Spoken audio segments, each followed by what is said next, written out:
1805. Gran Bretaña está en guerra con Francia. El emperador francés Napoleón Bonaparte pronto dominará la Europa continental. Pero en el mar, la Marina Real Británica reina con supremacía. Ese año, Napoleón consigue una de sus mayores victorias contra los rusos y austriacos en Austerlitz. Pero 6 semanas antes, frente a la costa de España, los británicos ganan una batalla de mucho mayor significado estratégico. Frente al Cabo de Trafalgar, la Marina Real inflige una aplastante derrota a la flota combinada de Francia y España. Las pérdidas enemigas son devastadoras. La superioridad naval británica no volverá a ser desafiada seriamente por el resto de la guerra. Gran Bretaña desempeñará un papel fundamental en la eventual derrota de Napoleón. Su mayor contribución, sus murallas de madera, la Marina Real. Gran Bretaña era entonces la mayor potencia naval del mundo, con 136 navíos de línea y 110.000 hombres en el mar. La Marina protege a su hogar de una invasión. Le permite a Gran Bretaña proyectar su fuerza en Europa con incursiones y fuerzas expedicionarias. Interrumpe el comercio enemigo mientras protege el propio. Aísla y toma colonias en el extranjero, incluidas las enormemente rentables islas azucareras del Caribe. Debilita las economías enemigas, mientras permite que Gran Bretaña utilice su propia fuerza financiera para apoyar a sus aliados. En 2 décadas de guerra con Francia, Gran Bretaña gana una serie de batallas navales que le aseguran el poder llevar a cabo estas estrategias ganadoras de manera efectiva. Y entre los buques de guerra más formidables de la Marina Real se encuentra el HMS Victory, un navío de línea de primera clase, la clase más poderosa de buques de guerra flotante. 104 cañones y 820 hombres. Una sola andanada del Victory descarga más hierro que todos los cañones del ejército de Wellington en Waterloo. Esta es la guía de historia épica sobre este legendario buque de guerra.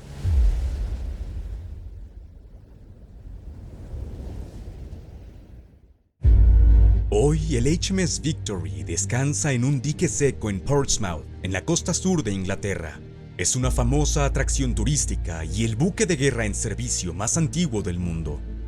Es un sobreviviente extraordinario de un mundo desaparecido, de buques de guerra impulsados por velas y luchas globales entre los grandes imperios. El Victory fue construido para reforzar el poder naval británico en el apogeo de una de estas luchas, la Guerra de los 7 Años. Su construcción comenzó en el Astillero Real de Chatham en 1759. Fue diseñado por Sir Thomas Slade, el principal arquitecto naval británico de la época. Alrededor de 6.000 árboles se usaron para el Victory, la mayoría robles británicos, aunque sus mástiles inferiores eran de pino de Nueva Inglaterra, su quilla de olmo, sus mástiles superiores de abeto y pícea más flexibles. El resultado, votado en 1765, fue considerado una obra maestra. Un barco repleto de potencia de fuego, con la velocidad y maniobra de un buque más ligero. El Victory no se completó a tiempo para la Guerra de los 7 Años. Vio acción por primera vez 13 años después, en la Guerra de Independencia de Estados Unidos, liderando la captura de un convoy francés frente a Ushant. Cuando estallaron las guerras de la Revolución Francesa, el HMS Victory fue el buque insignia británico en el bloqueo de Toulon. En 1797 fue el buque insignia del almirante Jarvis en su gran victoria sobre España en el Cabo de San Vicente. Para entonces el Victory tenía 32 años, mucho más allá de su esperanza de vida de 18. Desgastado, estuvo brevemente amenazado de convertirse en uno de los infames barcos prisión británicos, los Hulks. Nadie habría adivinado que su hora más gloriosa aún estaba por llegar, pues en último momento el Victory fue rescatado y comenzó una importante reparación de 3 años, que costó más de lo que su construcción. Regresó al servicio en 1803 como buque insignia del vicealmirante Nelson. 2 años después lideraría el ataque británico en Trafalgar y ganaría un lugar en la leyenda naval.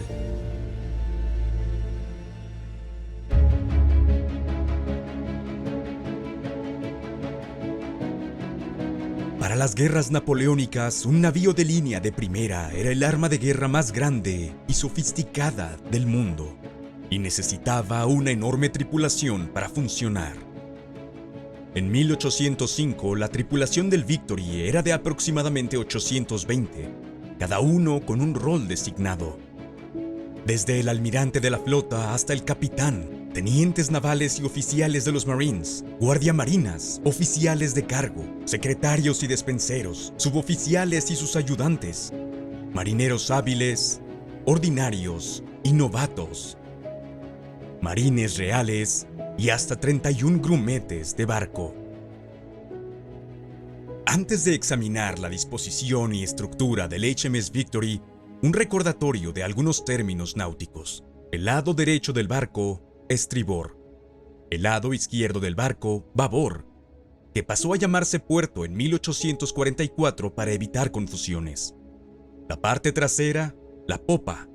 La parte delantera, la proa. El dicho para hacia la popa es a popa y hacia la proa es a proa. La cubierta media de cañones del Victory medía 57 metros. La altura de su mástil estaba a 62 metros sobre la línea de flotación y su velocidad máxima era de 10 nudos o 19 kilómetros por hora, rápida para un barco de su tamaño. En 1780, el Victory recibió la última innovación naval británica, un revestimiento de cobre en el casco, que protegía la madera de gusanos de barco, percebes y algas, manteniéndolo sólido e hidrodinámico. El Victory, como todos los navíos de línea, era de aparejo completo, es decir, de 3 mástiles, un trinquete, un mástil mayor, una mesana y un bauprés. Cada mástil estaba compuesto por secciones. El mástil inferior, asegurado en la bodega, se elevaba a través de las cubiertas hasta el trinquete de combate, que servía como plataforma para los francotiradores en batalla. Encima, el mastelero. Luego, las crucetas, que aseguraban el mastelero de juanete, en inglés T-gallant. Las crucetas eran el puesto de vigía, ya que en esta marina no existían las cofas. Cada mástil sostenía varias vergas, a la que se sujetaban las velas. El aparejo del Victory, compuesto por 42 kilómetros de cuerda y 786 poleas, se dividía en 2 tipos. Aparejo firme, que daba soporte estructural a los mástiles. Los estalles de proa y popa los mantenían firmes hacia adelante y atrás. Las jarcias los aseguraban lateralmente, y sus escaleras de cuerda, llamadas bagarranetes, permitían trepar por el mástil. Los marineros experimentados subían por las jarcias de cruceta, lo cual, en el mar agitado, podía significar trepar boca abajo sobre el océano. Los novatos, en cambio, eran aconsejados usar el agujero del torpe. El otro tipo de aparejo es el aparejo de labor, que se usaba para maniobrar las vergas y velas. Incluía drisas, amantillos y escotas. El Victory tenía 37 velas para aprovechar la fuerza del viento, su única fuente de propulsión. Cubrían un área de 5.400 metros cuadrados, aproximadamente el de un campo de fútbol. No todas podían desplegarse juntas, y más velas no siempre significaba más velocidad. Sus velas cuadradas incluían la vela mayor de proa, la vela alta de proa y la vela de juanete de proa. En el mástil mayor, la vela mayor, la vela de alta mayor y la vela de juanete mayor. En el mástil mesana, una vela de tipo popa-proa llamada cangreja, así como la vela alta mesana y la vela de juanete mesana. Y en el bauprés podía desplegar una gran variedad de velas popa-proa, generalmente un trinquete de foque y un foque. Además, podían desplegarse otras 11 velas popa proa conocidas como velas de stay. La cubierta superior del Victory se dividía en varias secciones: castillo de proa, combés, alcázar y cubierta de toldilla. La cubierta de proa o simplemente castillo, cuyo nombre proviene de los barcos de la Edad Media que contaban plataformas elevadas para incursiones, contiene la campana del barco, esencial para marcar los cambios de guardia en el día y la noche. También alberga 2 cañones de 12 libras. Todas las armas de esta época eran descritas por el peso de sus balas, así que un cañón de 12 libras disparaba balas sólidas de hierro de 12 libras de peso, similar a una bola de boliche o bolos. El castillo también contaba con 2 carronadas de 68 libras. La carronada era otra arma británica, un arma corta de alto calibre, temida en combate cercano, aunque con menor alcance y precisión. La cubierta de tajamar daba acceso al bauprés y al beque, 6 letrinas al aire libre para cientos de marineros que descargaba directamente al mar. La zona central o combés almacenaba 4 de los 6 botes del Victory. Todas las naves contaban con varios botes, esenciales para el transporte de hombres y suministros a tierra y entre barcos, para remolcar o girar el barco en vientos desfavorables o para lanzar ataques anfibios. El alcázar era el centro de mando del Victory. Albergaba 12 cañones de 12 libras. Desde aquí la nave era dirigida utilizando el timón. Esta era responsabilidad de uno de los 8 contramaestres, asistido por sus ayudantes. La rueda del timón estaba conectada mediante cabos a la caña del timón, que a su vez estaba unida al timón propiamente dicho. La bitácora, situada delante de la rueda, contenía las brújulas del navío y un farol para permitir su visibilidad. Los camarotes del secretario del capitán y del maestro estaban ubicados a cada lado del timón, y cada uno compartía su reducido espacio con un cañón de 12 libras. La zona de popa de la toldilla comprendía los camarotes del capitán, un comedor, un camarote para dormir y en la popa misma del buque su camarote de día, todos compartiendo espacio con 4 cañones de 12 libras. El capitán también contaba con un retrete privado, conocido como la galería de popa. Sobre los camarotes del capitán se encontraba la cubierta de alcázar, que ofrecía visibilidad y acceso al mástil mesana. También ahí se encontraba el pañol de señales, donde se guardaban las banderas de colores usadas para comunicarse con otros barcos.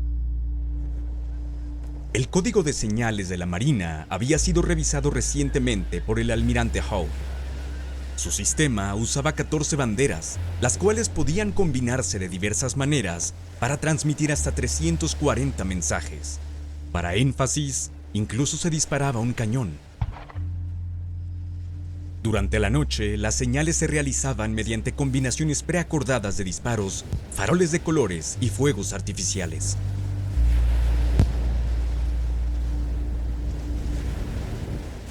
Un navío de línea de esta época era en esencia una gigantesca batería flotante, diseñada para pulverizar buques enemigos e instalaciones costeras.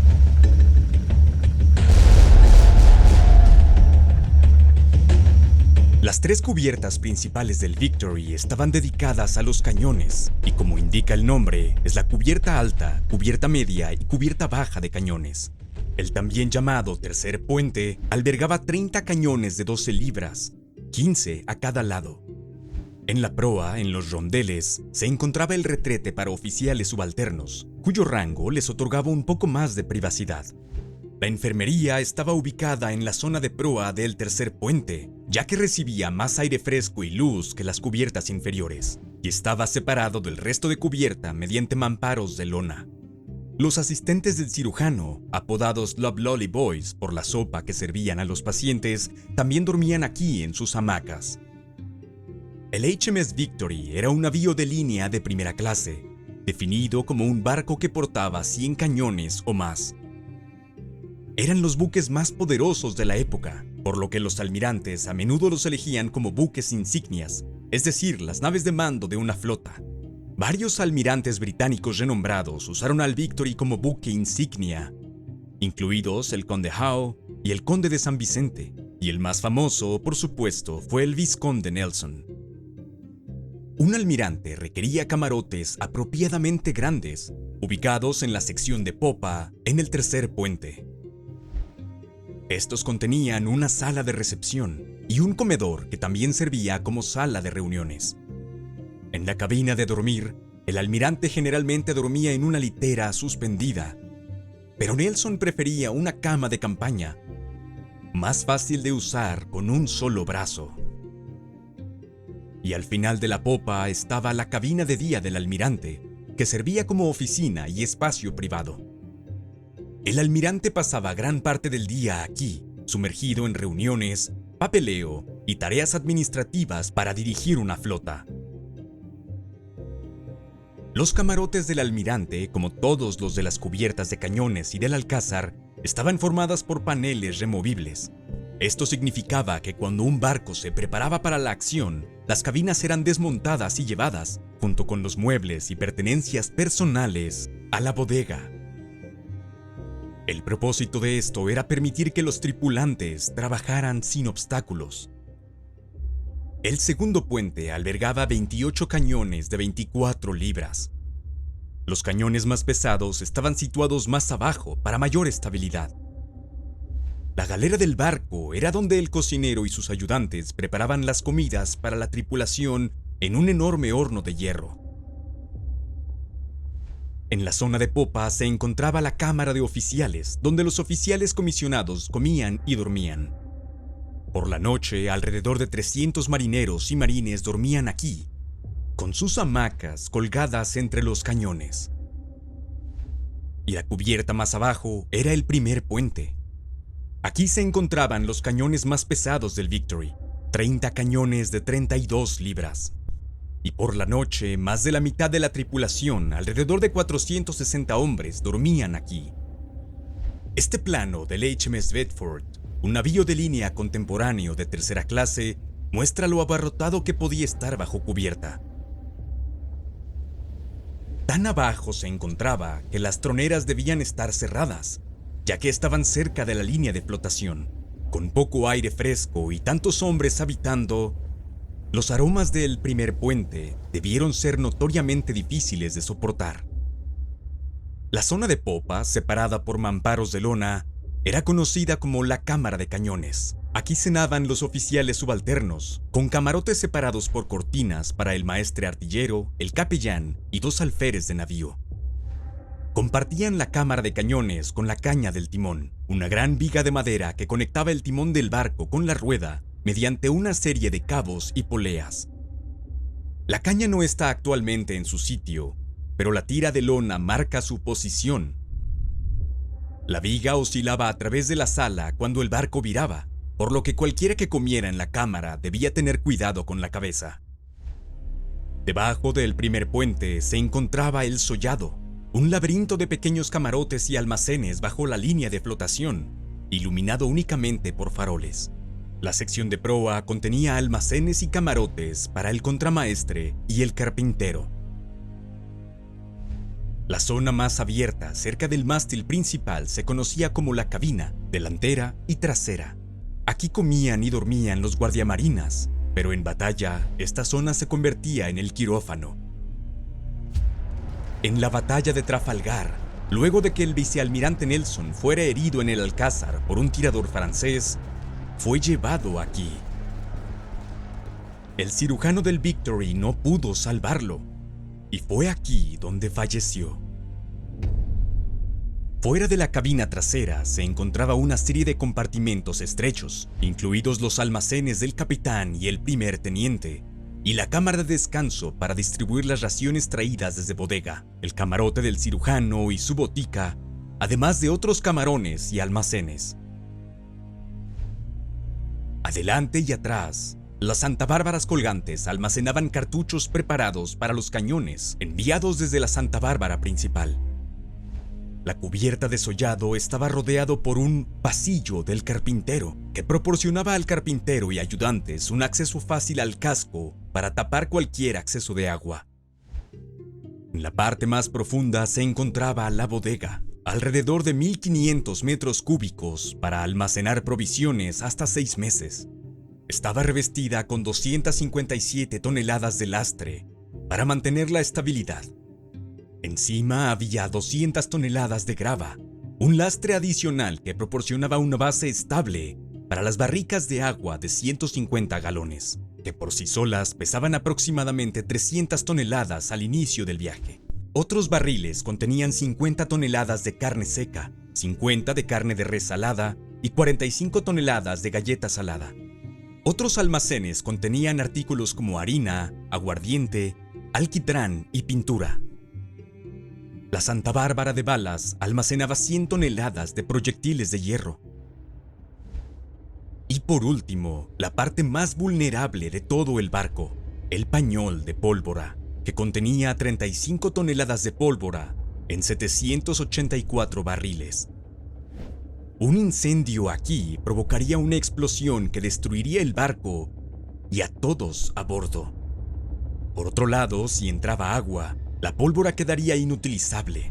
Por ello se tomaban precauciones para mantener el pañol seguro, como puertas cortafuegos, paredes de yeso ignífugo, revestimientos de cobre para evitar chispas y mantener alejada la humedad y las ratas. La sección de proa del pañol era conocido como la sala de carga. Aquí la pólvora suelta se recogía del polvorín en sacos de tela para preparar cartuchos nuevos de cañones, y las linternas se protegían detrás de un vidrio en un adyacente cuarto de luz. Hasta que fuera necesario, los cartuchos listos se almacenaban en estantes a ambos lados de la sala. En una era previa a la energía del vapor o eléctrica, todas las tareas pesadas a bordo se realizaban con fuerza humana. La asistencia mecánica provenía de 2 cabrestantes, el cabrestante principal y el cabestrante de la mayor. Eran en esencia tornos enormes que atravesaban la cubierta media de cañones y la cubierta inferior de cañones. Para hacerlos girar, se insertaban barras en la cabeza del cabrestante, con hasta 10 hombres empujando cada una. Usando las 2 cubiertas, hasta 260 hombres podían trabajar simultáneamente en el cabrestante para las tareas más pesadas, como izar el ancla o un cañón. El trabajo solía acompañarse por un músico, una canción o el golpeteo rítmico de los pies. El Victory llevaba un total de 7 anclas. El más pesado, el ancla de leva principal, pesaba 4 toneladas y estaba montado en la proa de estribor. El ancla de leva menor, en el costado de babor, era solo ligeramente más pequeña. Las anclas de gata, codera y corriente servían como repuestos y para mantener al barco estacionado en puertos pequeños o en condiciones climáticas. Todos los barcos de madera hacen agua en el mar, incluso antes de ser dañados por balas de cañón o arrecifes ocultos. El Victory contaba con 4 bombas de cadena accionadas por manivelas, capaces de extraer hasta 1.300 galones de agua por minuto, aproximadamente 5.000 litros.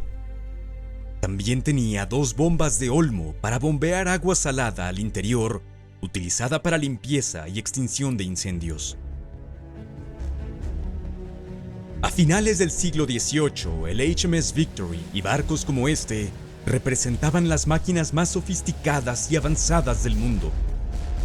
Eran enormes baterías flotantes, capaces de permanecer en el mar por 6 meses y de recorrer el mundo entero. Durante las guerras revolucionarias y napoleónicas, estas naves pelearon por la supremacía, de manera dramática en enormes batallas entre flotas. Una contienda que Gran Bretaña ganó de manera decisiva, y las consecuencias para Napoleón, desastrosas. Pero a pesar de todas las cualidades del Victory, no fue su diseño lo que le dio la ventaja en la guerra, sino aquellos que lo tripulaban. Sus comandantes y tripulación eran experimentados, capaces y agresivos.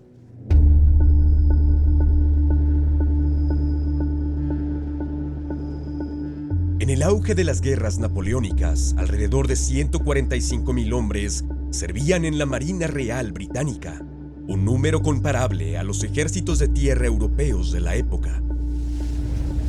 Los navíos de línea, como el HMS Victory, requerían enormes tripulaciones, no solo para navegar, sino para manejar los cañones. En la batalla de Trafalgar en 1805, llevaba a bordo 820 hombres, poco menos de su máxima capacidad de 850. Y solo 15 de estos hombres eran oficiales comisionados, un almirante que comandaba la flota, un capitán al mando del barco, 9 tenientes de marina y 4 marines reales. Además, los oficiales de mando incluían al maestro del barco, encargado de la navegación, el artillero, responsable de cañones, armas ligeras, pólvora y proyectiles, el contramaestre, a cargo de las velas y aparejos, y quien, junto con sus asistentes, supervisaba el trabajo en cubierta. 2 carpinteros, responsables de mantener el barco a flote y realizar reparaciones, un intendente encargado de las provisiones del barco, un cirujano para el bienestar físico de la tripulación y un capellán para el espiritual. El Victory también contaba con 21 guardiamarinas. Eran jóvenes cadetes navales que comenzaban su carrera con tan solo 13 años a menudo. Realizaban un aprendizaje de 6 años en el mar, donde aprendían maniobras, manejo de velas, navegación, matemáticas y trigonometría.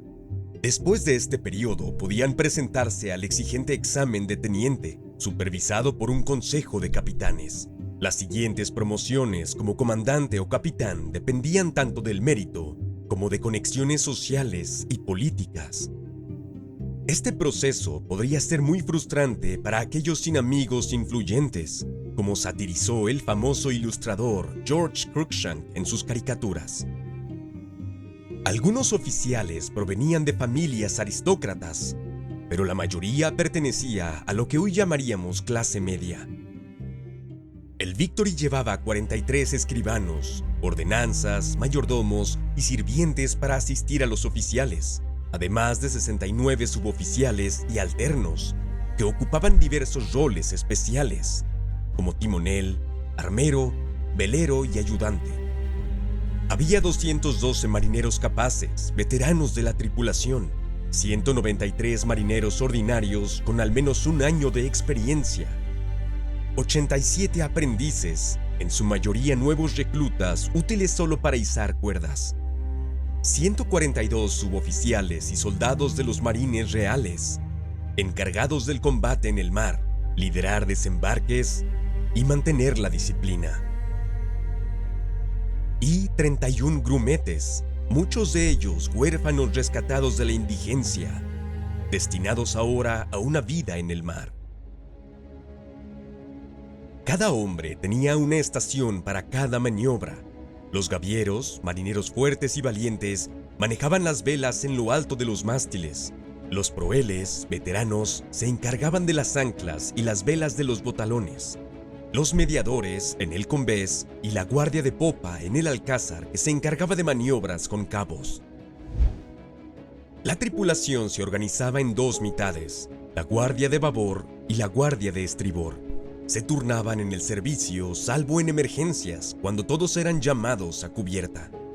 Y luego se organizaban en divisiones, cada una al mando de un teniente responsable del bienestar y la conducta de sus hombres. La tripulación del Victory, como la de la mayoría de los buques de guerra británicos, era cosmopolita. La mayoría de Gran Bretaña e Irlanda, pero un 10% eran extranjeros, como americanos, italianos, holandeses, malteses y antillanos. Más o menos la mitad eran voluntarios. Al resto se le reclutaba por la fuerza, reclutados forzosamente por las notorias patrullas de la leva de la Marina. Estas partidas navales de reclutamiento recorrían los puertos y barcos en busca de marineros británicos, todo aquel que fuera apto para el servicio obligatorio. Y el proceso no siempre era pacífico. Estas patrullas eran temidas y despreciadas por los civiles. Se sabía que capturaban hombres que no eran marineros, ni siquiera británicos, aunque luego podrían ser liberados si demostraban su identidad.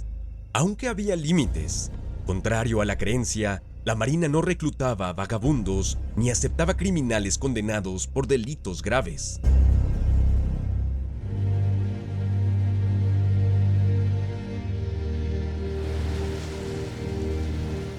Para sacar lo mejor de un barco como el Victory, el capitán debía conocer bien a su tripulación y a su navío. Cada embarcación tiene su propio rumbo óptimo relativo al viento. En el caso del Victory, este se encontraba a 1 o 2 puntos de la popa. Esto significaba que alcanzaba su mejor velocidad, alrededor de 10 nudos, en esta dirección.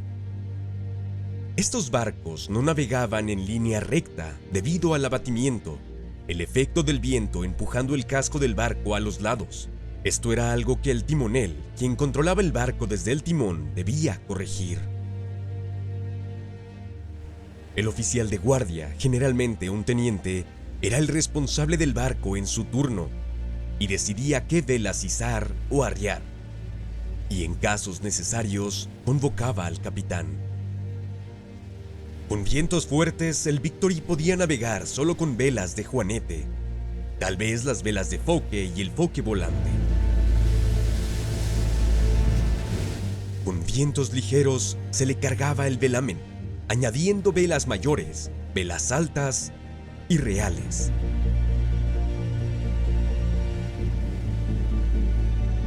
Incluso podía extender los brazos de las vergas para desplegar las velas de sobresaliente, conocidas como stunsails.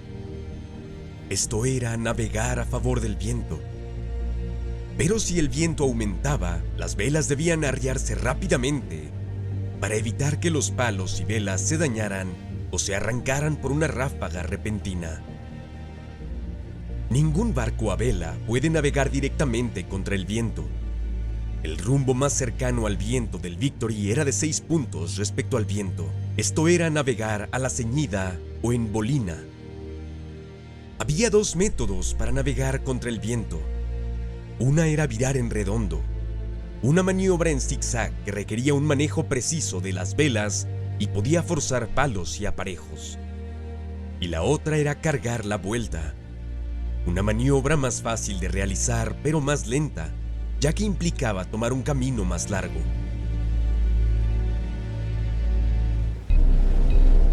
Anclar un gran buque de guerra como el Victory era también una operación compleja.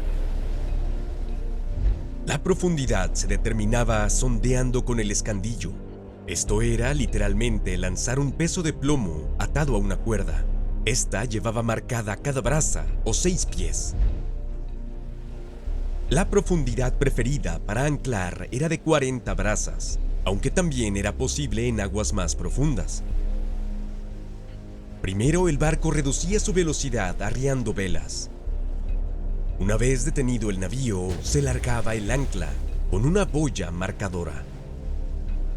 Mientras las velas y la corriente hacían retroceder al barco, se soltaba el cable del ancla, usando 3 veces la longitud necesaria para alcanzar el fondo. Era el propio peso de la cuerda, tanto como el del ancla, lo que mantenía el barco en posición. Dependiendo del clima, la marea y el fondo marino, podía ser necesario usar varias anclas para asegurar al Victory. Una maniobra menos conocida en aguas costeras era el lazado. Esto consistía en arrastrar el barco contra el viento o la marea usando la fuerza humana. El ancla ligera o del lazado se transportaba en un bote que se remaba por delante del barco para alargarla. Luego, la tripulación giraba el cabrestante para llevar al barco hacia el ancla. Y este agotador proceso se repetía tantas veces como fuera necesario para poner el barco en posición. Otra variante de esto era el remolque, en el que se ataban cuerdas a un objetivo fijo en tierra como un árbol robusto y el barco se jalaba hacia él.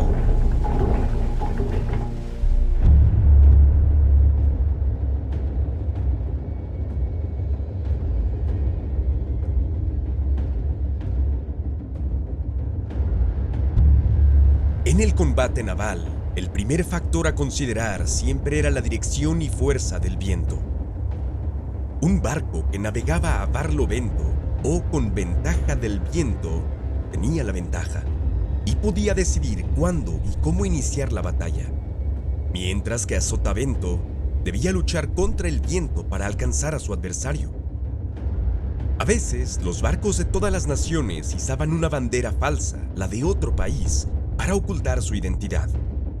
Esto era considerado una práctica aceptable, pero disparar sin haber izado la verdadera bandera era un crimen imperdonable. Antes de entrar en combate, el capitán daba la orden: ¡todos a sus puestos! Y al ritmo de los tambores de los marines, el barco se preparaba para la acción. Todas las cabinas de las cubiertas de cañones eran desmontadas y llevadas a la bodega para que la tripulación operara sin obstáculos. La enfermería era despejada y todos los pacientes trasladados a la cubierta de sollado. La estufa era apagada para reducir el riesgo de incendio y se subía munición desde los pañoles a las cubiertas de cañones. Los botes eran lanzados y remolcados detrás del barco. Aquí era menos probable que recibieran fuego enemigo y estaban listos para cualquier emergencia. Se esparcía arena sobre la cubierta para evitar resbalones y se instalaban redes de astillas en las cubiertas para proteger a la gente de los palos o poleas que cayeran por disparos enemigos. Entonces cada hombre ocupaba su puesto de batalla.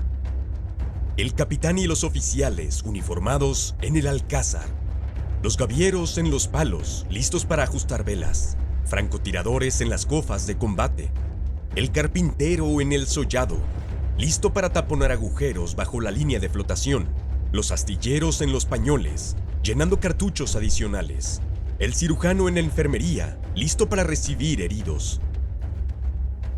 Para 3/4 partes de la tripulación, las estaciones de combate significaban la cubierta de cañones, operando uno de los 104 cañones del barco. Esto era una enorme potencia de fuego para la época, lo que convertía al Victory en uno de los buques de guerra más armados. Los cañones más pesados eran de 32 libras en la cubierta inferior. Estos cañones a corta distancia podían perforar hasta 2 pies de roble sólido.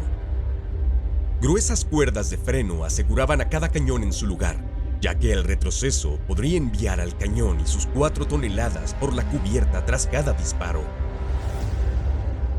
Cada cañón era operado por entre 10 y 14 hombres, que podían dividirse en 2 si el barco necesitaba ser disparado por ambos lados. Cada equipo era liderado por un capitán de cañón.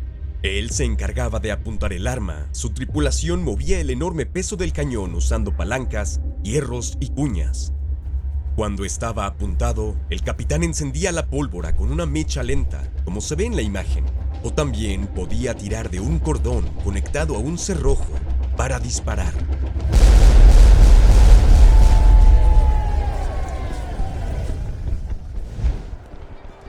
Para recargar, uno de los hombres bloqueaba el fogón con el pulgar o un tapón para evitar que chispas entraran al cañón en la recarga.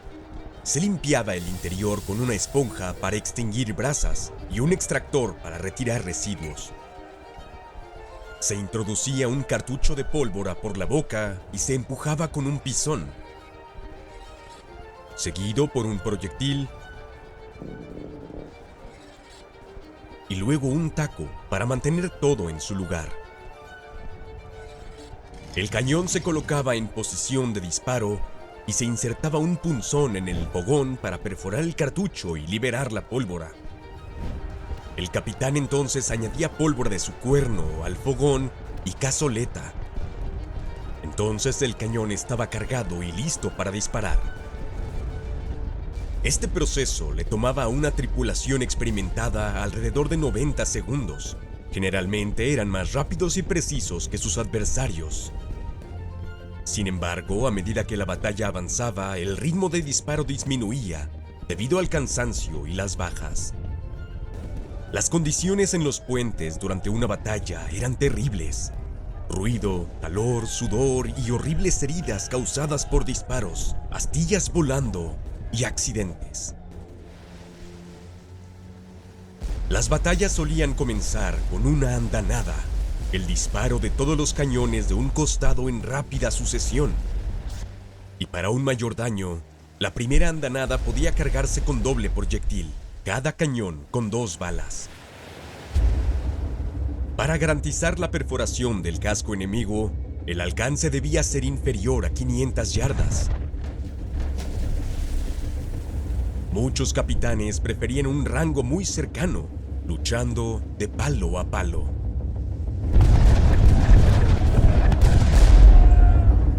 La maniobra más letal era el fuego de rastrilla, disparar una andanada hacia su popa o proa. Las balas atravesaban toda la longitud del barco, causando muerte y destrucción a su paso.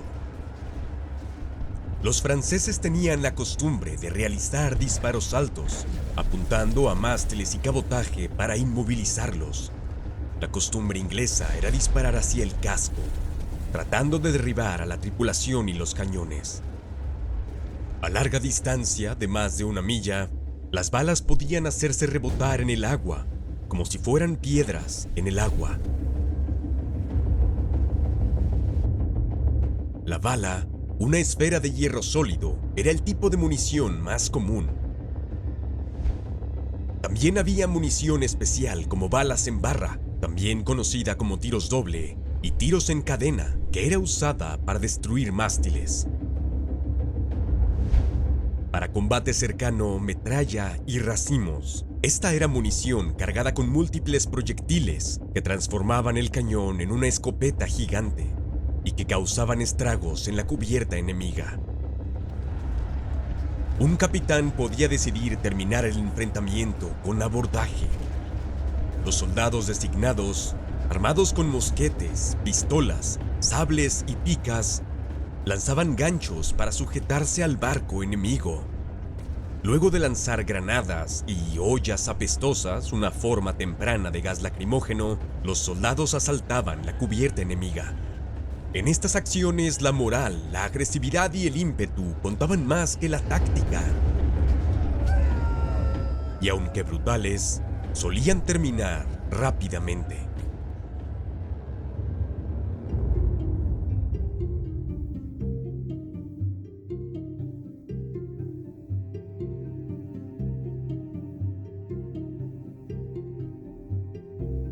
El combate en el mar era relativamente escaso. Grandes acciones navales como Trafalgar o el Nilo eran escasas. Solo unos cuantos días entre 20 años de guerra. Semanas y meses solían pasar entre encuentros con enemigos. Así, la vida en el mar era dominada por la rutina y el paso del tiempo marcado por la campana del barco. El día naval comenzaba al mediodía, determinado por la observación del sol con el uso de sextantes. En el momento en el que el sol alcanzaba su más alto punto, era el mediodía. Se giraba el reloj de arena del barco y la campana sonaba 8 veces para marcar el inicio de la guardia vespertina. Media hora después, de acuerdo con el reloj de arena, la campana se picaba 1 vez. Media hora después, 2 veces, y así sucesivamente. 5 campanadas en la tarde eran las 2:30.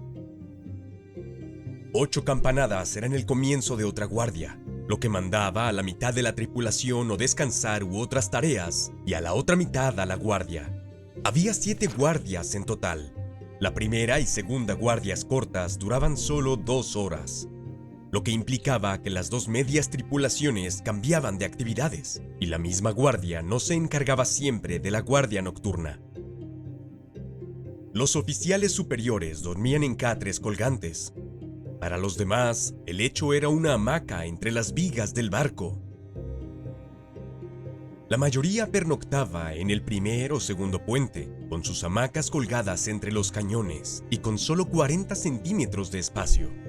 Pero dado que las naves operaban con sistema de 2 guardias, una en operación y otra descansando, La mitad de las hamacas permanecía vacía en estos momentos. En condiciones normales, solo una parte de la guardia era necesaria para manejar el barco. El resto realizaba tareas varias como limpiar el barco, fregar cubiertas, pulir bronce y pintar maderas. Esto era esencial para el mantenimiento e higiene, así como para el orgullo colectivo por la apariencia del barco. Había 3 alimentos al día, aunque solo el almuerzo era una comida caliente. Los marineros se organizaban en mesas de 8 hombres cada una, y cada uno encargado de ir por su propia comida. Esta mesa estaba suspendida entre los cañones. Y aunque sencilla, la comida era suficiente, incluso para hombres sometidos a largas horas de trabajo físico. Además de la carne salada, carne de res y galletas saladas, el barco se avituallaba de carne fresca, vegetales y agua potable siempre que le era posible. Paradójicamente, la mayoría de la tripulación probablemente comía mejor en el mar que en tierra. Además de las rutinas diarias marcadas por el picar de la campana, había rituales semanales, como el lavado de la ropa de cama, que se realizaba si el clima lo permitía. Prácticas de tiro por divisiones. Y los domingos, un servicio religioso dirigido por el capellán del barco, si había, o por el capitán. Y esto era seguido al menos una vez al mes por la lectura pública de los artículos de guerra que regulaban la conducta y disciplina en el mar. Los artículos listaban 36 delitos, desde embriaguez hasta robo, motín, cobardía y agresión a un oficial. La mitad de estos eran castigados con la muerte. En algunos casos, era la única sentencia permitida. La disciplina británica en el mar era notoriamente severa. Los delitos que no implicaban la horca solían castigarse con azotes, con látigos de 9 colas. La embriaguez era la falta más común, tal vez relacionado con la ración diaria de 1 galón de cerveza por marinero en aguas nacionales, o media pinta de ron u otros licores en el extranjero. Y esto era mezclado junto con 4 partes de agua, tal vez un poco de limón, para prevenir el escorbuto, y era llamado el grog de la marina. Cualquier hombre sorprendido ebrio o dormido en su turno era castigado con el látigo, llevado a cabo por un suboficial frente a toda la tripulación. Y delitos más graves como la deserción podían resultar en 200 latigazos o más. Una pena tan severa que a veces causaba la muerte. Algunos capitanes eran tiranos despiadados. La mayoría sabía que el castigo extremo debía aplicarse con moderación. Los marineros británicos no esperaban una vida fácil, pero sí ser tratados con justicia y dignidad. De lo contrario, podrían surgir problemas. En 1797, la Marina Real experimentó un motín a gran escala en Spithead, que afectó a 16 barcos de línea. Era en esencia una huelga por mejores salarios, ya que estos no habían recibido un aumento en más de un siglo. El motín se resolvió sin violencia, y los marineros obtuvieron en gran parte lo que pedían. Un segundo motín estalló en The Nore, que hizo demandas más radicales, e incluso algunas tripulaciones amenazaron con desertar. Esta vez las autoridades decidieron dar un ejemplo y ejecutaron a 29 líderes del motín.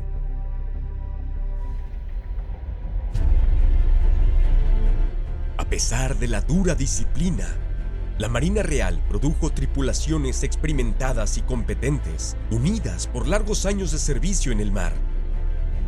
Hombres en quienes los comandantes sabían que podían confiar.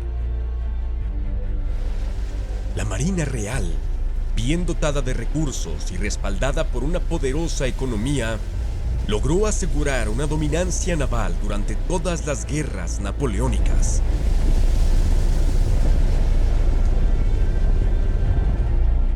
Este fue un factor crucial en la derrota de Napoleón.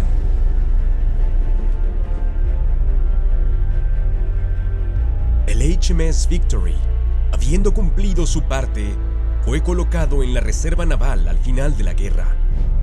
Escapando por poco de ser desguazado, fue designado como el buque insignia del almirante del puerto de Portsmouth, al sur de Inglaterra, y más tarde del comandante en jefe de la Marina Real.